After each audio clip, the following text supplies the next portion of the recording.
Ok, bon, on va être parti la team. La date fatidique approche. T'es là, tu t'apprêtes à passer ton bac, ton brevet, mais ce qui te stresse le plus, c'est pas l'épreuve, c'est ça.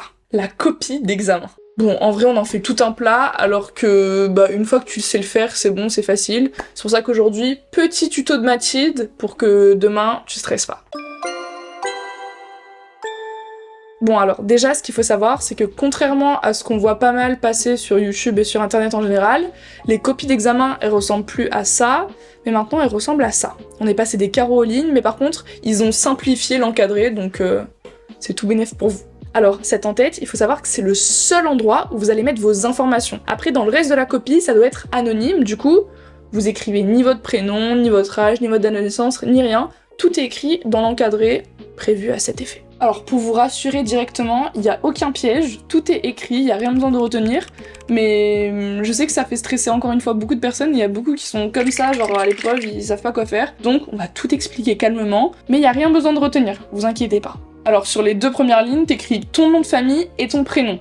Si t'es déjà marié, c'est ton nom de famille de jeune fille, quoi qu'il arrive, et après dans ton prénom, tu ne mets que ton premier prénom. Et ces 2 informations-là, tu les écris en lettres majuscules. Ensuite, juste après, tu vas écrire ton numéro de candidat.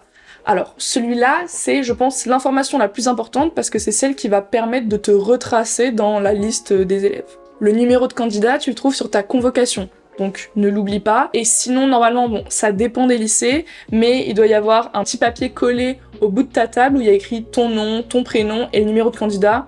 Et juste après ton numéro de candidat, tu as ton numéro d'inscription. Alors là, ça va dépendre des personnes. Si tu passes le brevet pour la première fois, ça va être 001. Si tu as redoublé et que tu passes le brevet pour une seconde fois, ça sera 002. Et après pour le bac, ça dépend.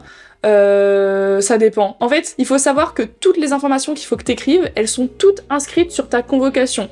Donc honnêtement, pour pas t'embêter, imprime bien ta convocation, comme ça, t'as juste à recopier les infos. Après, juste en dessous, ta date de naissance, mais bon là, y a pas de piège. Et on s'attaque à la deuxième partie de l'encadré. Je pense que tu l'as remarqué, en fait, la première partie de l'encadré, elle va être identique pour toutes les épreuves que tu vas passer sur la même session. Alors que la deuxième partie de l'encadré, elle va permettre de spécifier l'épreuve que t'es en train de passer. Donc là, pour le coup, ça va totalement dépendre de l'épreuve que t'es en train de passer, mais normalement, les personnes qui surveillent ta salle devraient l'écrire sur le tableau, vu que c'est quelque chose qui est identique à tous. Mais du coup, dans ton cours examen, tu vas mettre brevet ou tu vas mettre baccalauréat. Dans l'épreuve, tu vas mettre le nom de l'épreuve, matière, la matière. La section, ça va être série générale, série professionnelle, série technologique. Et la session, c'est l'année.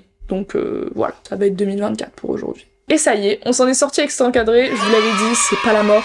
Bien au contraire. Et en vrai, il suffit juste de prendre son temps, de regarder bien ce qui est demandé, de mettre ce qui est demandé. Si t'as un doute, tu regardes sur ta convocation et tu peux même demander au surveillant, y a pas de souci. Et maintenant, je vais juste vous donner 5 conseils en vrac pour avoir une copie aux petits oignons. N'utilise pas les stylos effaçables. Vous savez, les stylos friction. Bref, vous voyez de quoi je parle, ceux qui s'effacent avec la chaleur. Pour les épreuves du brevet et du bac, il ne faut absolument pas les utiliser parce qu'en fait, il faut savoir que vos copies, elles vont être scannées. Il suffit que ça soit un scanner qui chauffe, et bien, vous allez vite comprendre, il y a toutes les infos qui vont disparaître. Et honnêtement, à votre place, ça me foutrait un peu les boules de niquer une épreuve à cause d'un stylo. Donc vraiment, n'utilisez pas ces stylos-là, et c'est pas que moi qui le dis, vous allez le voir, il y aura sûrement écrit même sur la copie d'épreuve qu'il ne faut pas les utiliser. Préférez plutôt un stylo bille avec une encre foncée, bleue ou noire, comme ça vous êtes sûr que ça va se voir quand ça sera scanné.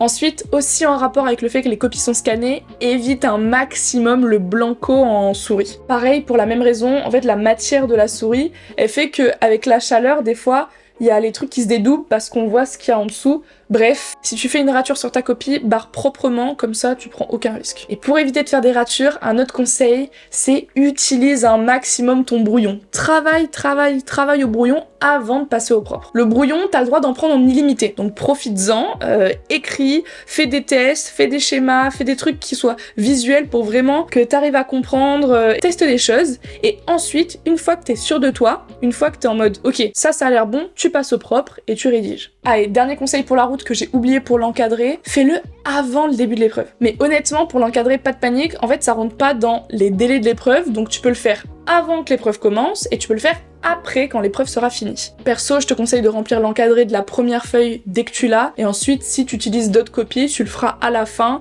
une fois que tu auras fini ton épreuve.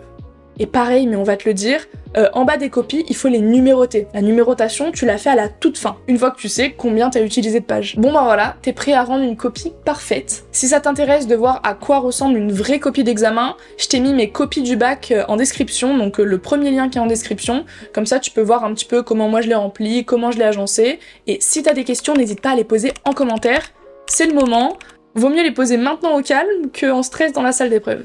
On se retrouve demain pour une nouvelle vidéo. Révisez bien et je crois en vous.